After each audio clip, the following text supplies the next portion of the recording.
Bonjour, prenons une pause café croissant et apprenons ensemble le français.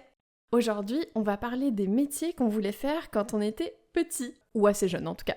Gatien, qu'est-ce que tu voulais faire toi quand t'étais plus jeune? Le premier métier auquel j'ai pensé, en tout cas le plus loin que je puisse me souvenir, c'est écrivain. Tout simplement parce que j'étais en CE1 et en fait on avait fait une activité à l'école où on devait écrire un livre. Donc en fait on était en binôme et chaque binôme, donc chaque duo, devait écrire un chapitre. C'était ça pour toute la classe. Et donc je me souviens, on avait à la fin relié le livre, on avait eu un livre du coup qu'on avait écrit tous ensemble. Et à partir de là, parce que déjà j'adorais lire avant ça, et franchement j'avais adoré écrire, et c'est pour ça que c'est devenu le premier métier que j'ai voulu faire dans ma vie, c'était écrivain. C'était génial comme exercice d'école. Ouais, franchement, ouais, très très original, et c'est le meilleur professeur d'école que j'ai eu de ma vie, je pense, la personne que j'ai eue en CE1, et franchement, je le remercie pour ça, parce qu'il nous a clairement ouvert sur les livres, sur les dessins, sur tout ça, c'était vraiment incroyable. Et toi, du coup? Alors, moi, j'ai jamais su exactement ce que je voulais faire. Et je pense que c'est le sujet de toute ma vie, ne pas savoir exactement ce que je veux faire dans la vie. Mais j'avais plein d'idées, j'ai toujours plein d'idées. Je me suis jamais arrêtée sur un métier en particulier. Quand on me demandait quand j'étais jeune, et toi, qu'est-ce que tu veux faire plus tard? Je savais pas forcément quoi répondre. Mais j'ai eu plein d'idées au travers les années, qui se sont pas forcément arrêtées, elles étaient pas fixes, ces idées. Par exemple, d'être maîtresse ou professeur. Faut dire que j'étais très bonne à l'école, j'ai toujours eu des très bonnes notes à l'école, toujours parmi les premières de la classe. Donc je pense que voilà, ce côté maîtresse, professeur, c'était quelque chose qui, en tout cas, me parlait plutôt bien à l'époque, puisque quand on est jeune, on connaît pas autre chose en fait que l'école. Et comme c'était un domaine effectivement dans lequel je me plaisais bien, c'était effectivement une piste que je pouvais envisager. Mais moi, je te comprends, il y en a pas mal, je me souviens à l'école, il y en a toujours une ou deux, souvent c'était des filles dans la classe qui voulaient faire maîtresse, et je comprends clairement le côté, en fait c'est le métier aussi qu'on voit tous les jours, c'est l'un des métiers quand on est enfant, ouais, qu'on connaît le plus au final, donc clairement je comprends. Alors moi, je te suis aussi sur un truc, c'est je sais toujours pas ce que je veux faire de ma vie. On passe par des métiers, par-ci, par-là, et c'est pas forcément ce qu'on veut plus faire, ou peut-être à un instant T, mais peut-être pas dans le futur. Donc je ne sais pas ce que je ferai non plus dans 5 ou 10 ans. Mais voilà, moi, je suis passé par deux types de métiers, je dirais, dans ma vie. Les métiers un petit peu artistiques et les métiers un peu plus du droit, de l'armée, etc. Parce que le deuxième métier que j'ai voulu faire, c'était pilote d'avion de chasse. Alors je sais plus exactement comment j'en étais arrivé là, mais je sais qu'en fait, pareil, vers mes, je sais pas, 8 9 ans, j'avais eu un carnet de l'armée de terre avec... de l'armée de l'air du coup. Je ne sais plus, mais j'avais un carnet de l'armée dans lequel en fait, j'écrivais tous des petites notes, des petites, je sais pas, des petites histoires, etc. Et c'était avec un dessin, enfin avec une photo de pilote d'avion de chasse. Et donc ça a été le deuxième métier que j'ai voulu faire. Je ne sais plus comment je suis arrivé là, mais je sais que ce carnet a énormément joué parce que je m'en souviens encore. Comme quoi, les campagnes de recrutement de l'armée jouent vraiment quand ils cherchent tout le temps à avoir des nouvelles recrues dans l'armée. Voilà, ils peuvent commencer très jeunes et ça joue sur l'inconscient. Totalement. Moi, j'ai toujours voulu faire plutôt des métiers manuels, ce que je ne fais pas du tout dans ma vie.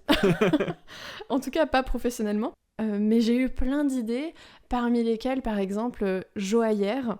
Donc le fait de créer des bijoux, de construire vraiment en fait avec ses mains, d'être orfèvre, de travailler l'or, les bijoux, voilà, c'était une idée avec tout ce côté aussi création en fait qui va avec. Ou couturière, c'est quelque chose que j'ai toujours fait aussi depuis que je suis vraiment petite pour le coup, d'aller faire de la couture, de la broderie, toutes ces choses-là, du tricot, etc. Et c'est vrai que du coup, je suis très manuelle, j'aime beaucoup ça dans mes passe-temps, dans mes hobbies. Et j'y ai pensé aussi effectivement être couturière parmi les autres métiers qui sont assez créatifs mais surtout très manuels. Et d'ailleurs, il me semble que tu as prévu un podcast, peut-être un podcast en solo, pour parler de la couture ou en tout cas des choses manuelles que tu aimes faire dans la vie. Donc, dans le futur, ça pourrait être intéressant pour vous de suivre ça. Tout à fait. Et moi, du coup, le deuxième plutôt métier artistique auquel j'ai pensé, c'était donc restaurateur d'œuvres d'art. Alors, c'est peut-être un terme un petit peu compliqué, ce sont les personnes en fait qui vont restaurer des peintures ou des sculptures. Donc en fait, on va dire entretenir et améliorer, même si pas vraiment, mais on va dire améliorer la qualité des œuvres que vous pouvez voir dans les musées. Donc par exemple, quand une œuvre va être très très vieille, et ben à certains moments, il faudra refaire le cadre, refaire un petit bout de peinture, etc. Donc ça, c'est le métier un petit peu artistique que j'avais en tête, parce que Hello et moi, on adore le dessin, on n'est pas trop mauvais d'ailleurs là-dedans. Et moi, je voulais vraiment un métier artistique, mais sans trop le processus de création. J'aimais bien le côté un petit peu histoire de l'art, et ce petit côté un peu de recherche au niveau de la peinture à utiliser, de technique. Je trouve ça vraiment extrêmement intéressant. Et après, le métier artistique, un petit peu plus quand, on va dire, à force de discuter avec nos parents, etc., on veut aussi du coup un métier pour gagner sa vie, on va dire. Et donc le deuxième métier un petit peu que j'ai pensé comme ça, c'était architecte. Et d'ailleurs, c'est le premier stage, alors parce qu'en France, quand on est au collège, donc la dernière année du collège, donc on va dire à 14-15 ans, en fait, on fait un stage d'une semaine pour voir un métier, pour découvrir un métier. Et donc moi, j'avais découvert le métier d'architecte. C'était extrêmement intéressant. J'étais avec une personne vraiment formidable. J'ai passé une superbe semaine. Mais j'ai aussi compris que c'était pas forcément le métier que je voulais faire. Mais par contre, vraiment, c'était incroyable comme expérience. Après, c'est vrai que du coup, toi aussi, sur le milieu artistique, tu me rejoins parce qu'il me semble qu'il y a d'autres métiers là-dedans qui t'intéressaient pas mal. Ouais, complètement. J'ai toujours beaucoup aimé aussi le dessin, tout ça, le côté art. J'ai fait de l'art plastique au lycée, j'ai fait de l'histoire de l'art. C'est quelque chose que j'adorais vraiment. J'ai pas osé me lancer là-dedans professionnellement après le lycée. Je pensais que j'étais vraiment pas assez douée, que j'avais pas le niveau, donc j'ai pas osé le faire. Mais c'est vrai que être artiste, c'est quelque chose effectivement qui m'a toujours tentée, toujours fait envie. Voilà, sur le côté dessin, peinture, art digital aussi. Donc voilà, ça c'est effectivement un métier qui aurait pu me plaire et que j'ai pas mal envisagé à travers les années. Et d'ailleurs, je pense que actuellement, on fait pas des métiers tous les deux artistiques, parce que du coup, moi, je suis développeur, et toi, tu es dans la com, on va dire. Mais je pense que ce podcast, c'est un peu notre processus créatif actuel. C'est notre petit plaisir de création, d'écriture, un petit peu de graphisme avec la communication qu'on fait sur les différents réseaux. D'ailleurs, n'hésitez pas à vous abonner sur notre Instagram, sur Threads, Facebook et bien d'autres. Et je pense que ouais, on a besoin tous les deux de ce petit côté-là un peu artistique dans notre vie, alors que ce soit notre métier ou pas, mais je sais que c'est important pour nous et c'est vraiment incroyable du coup de vivre cette expérience-là de podcast ensemble, je trouve ça génial. Ouais, tout à fait. Et tout ce côté, effectivement, création, qui est toujours hyper intéressant de partir de rien et de créer quelque chose. Parmi les métiers de création qui auraient pu me plaire dans le fait vraiment de partir un peu de rien ou d'un matériau brut pour en faire quelque chose de beau, ébéniste. Donc le fait de travailler le bois pour en faire quelque chose, pour en faire que ça soit une sculpture, un meuble, quelque chose d'utile, utile et beau en bois. Je pense qu'effectivement travailler ce matériau, ça aurait pu être quelque chose qui aurait pu me plaire. Et tout à l'heure, tu parlais de stage. Pour le coup, moi aussi, j'ai fait un stage quand j'étais en troisième où j'ai passé quelques jours en tant que bibliothécaire. Donc, je travaillais dans une bibliothèque, donc pour le coup, même une médiathèque. Donc, il n'y a pas juste des livres, mais aussi des CD, des DVD, etc. Donc, tout plein de médias différents. Et ça, c'est quelque chose que j'avais vraiment beaucoup aimé et que j'avais aussi envisagé puisque j'adore lire. Donc, rien que l'idée d'être entourée tous les jours de livres, de pouvoir conseiller des gens sur des lectures, sur des films, sur de la musique, c'est vraiment effectivement quelque chose qui m'aurait pas mal tenté, une expérience que j'avais beaucoup appréciée en stage. Ouais, je pense que ça peut être super sympa, bibliothécaire, je t'aurais bien vu là-dedans, effectivement. Moi, du coup, dans les autres types de métiers, donc il y avait donc un peu le côté droit. Donc, on va dire, j'ai pas mal été intéressé par le métier de policier, d'avocat, de magistrat. Donc, tout ce côté, donc, au niveau de la loi, m'a toujours intéressé. D'ailleurs, mes premières années d'études étaient là-dedans.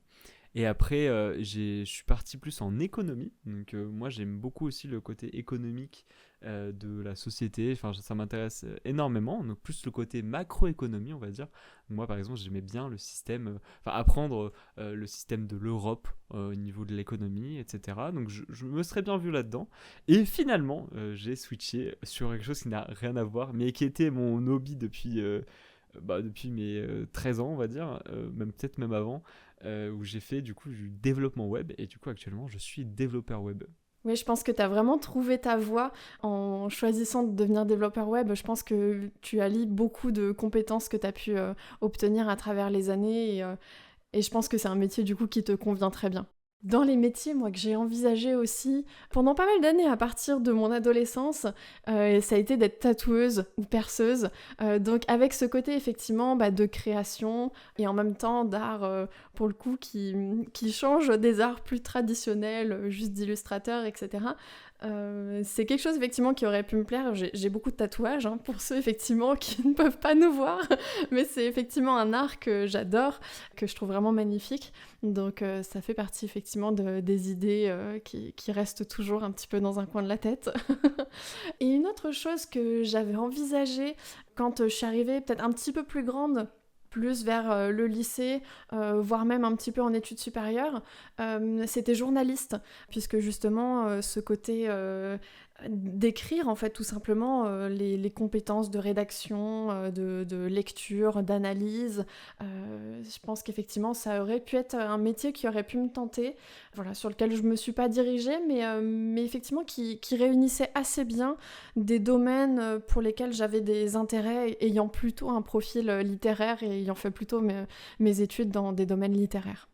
Voilà, c'était une bonne liste, je pense, bien complète de différents métiers qu'on a envisagés depuis qu'on était tout jeune jusqu'à ce qu'on soit un petit peu plus grand avant de commencer vraiment nos études. Donc voilà, aujourd'hui on s'est dirigé vers des métiers un peu différents de tout ça. Mais ça donne plein d'idées et je pense que c'est toujours bien d'avoir différentes idées quand on est jeune et de ne pas se fermer de porte, de rester ouvert aux différentes possibilités. Tout à fait, et puis notre vie n'est pas finie et clairement on peut encore changer maintes et maintes fois si on le souhaite. N'hésitez pas à vous lancer dans vos projets, vraiment je vous le recommande. En tout cas, c'était la pause Café Croissant, merci de nous avoir écoutés. N'hésitez pas à nous mettre 5 étoiles sur Spotify, Apple Podcast, partout. Ça nous fait extrêmement plaisir. Et à bientôt! À bientôt!